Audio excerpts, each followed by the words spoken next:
Hello, everyone. So I want to go over one of the homework problems and uh, go over, those problems that are tricky. In class, we went over some of these, but we didn't really talk about the p-value. So I want to talk about that as well. So in this problem, our sample mean is 375. We have that here. And then our mu is 4.76. Our standard deviation is 0.88. And then our significance level is alpha equals 0.01. So significance level is 0.01. Now, the first question says, what is the level of significance?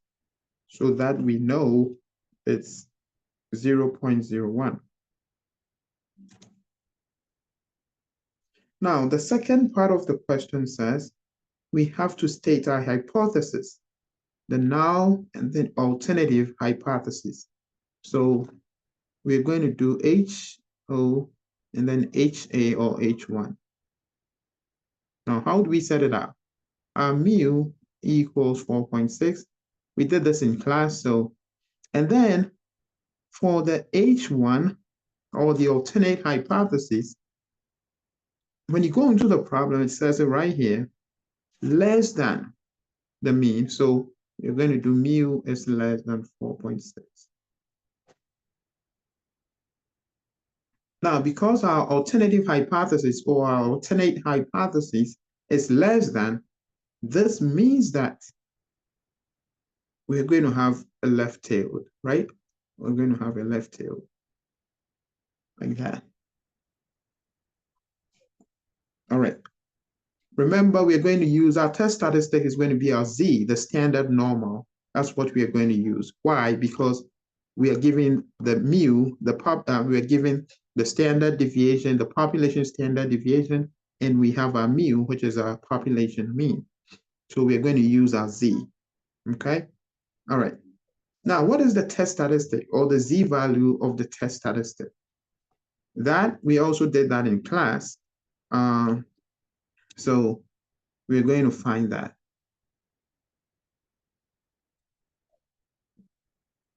So our Z equals X bar, which we know, minus mu over our standard deviation divided by the square root of n. So this should give us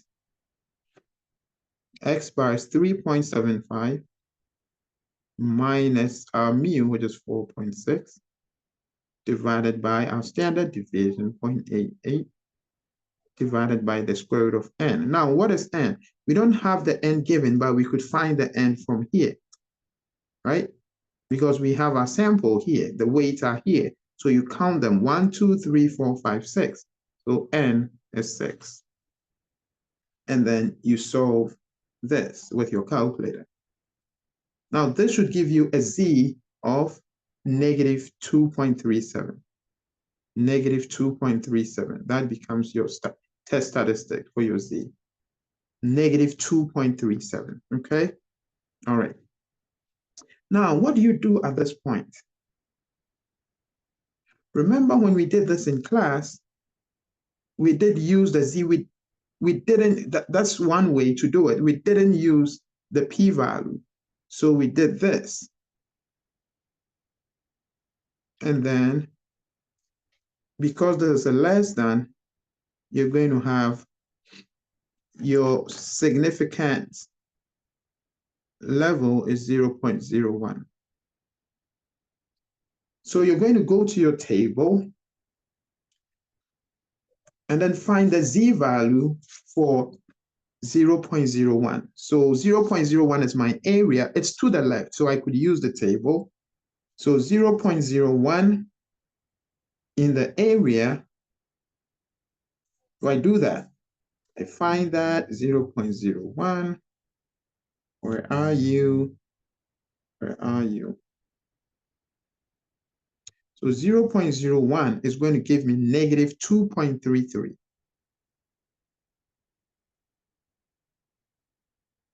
negative 2.33. And then I have my test statistic. My Z is negative, what was it again? Negative 2.37. Negative 2.37. Now, negative 2.37, if you want to put it here, is going to be less. So negative, let me change this to a different color. So negative 2.37. Now, we do know that this is our rejection region, right? We reject the null hypothesis when it's in this region, when our test statistic is in this region. So we have negative 2.37, so we're going to reject.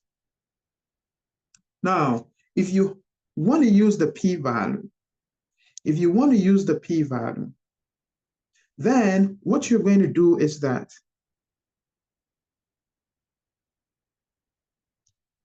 when you get your test statistic, which is negative 2.37, when you get your test statistic, which is your negative 2.37, you go to your table and then find the area for negative 2.37. Negative 2.37. And that is going to give me, so my p-value, and that's how you find your p-value. It's going to be 0. From the table 0.0089. This is my p-value.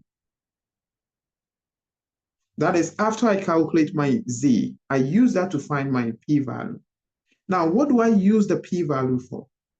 If the p-value is less than my alpha, and here alpha was 0.01. Yes, alpha was 0.01. So you compare the Z value to your significant level. If my Z value, or let's start with the P. If my p-value is less than alpha, I reject the null hypothesis. If my p-value is less than alpha, I reject the null hypothesis. If my p-value is greater than the significant level, I accept or I fail to reject the null hypothesis. I'm going to repeat it again. If p-value is less than alpha, reject the null hypothesis. If p-value is greater than alpha or the significant level, accept or fail to reject the null hypothesis. Now, remember when we did it the other way, we rejected it, right? We rejected it. Here, the p-value is less than alpha, so we're going to reject. So in both cases, you are getting the same thing. So that is how you use the p-value.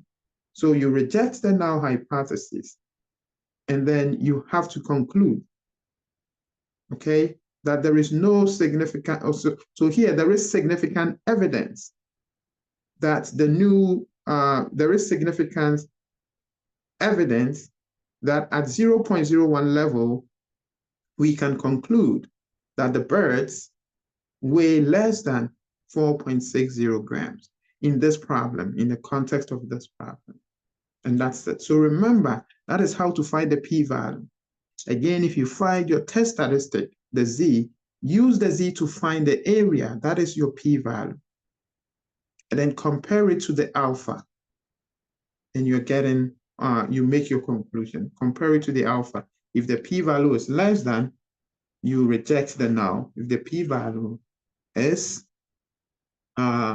greater than alpha, then you fail to reject the null hypothesis. All right, thank you. Bye.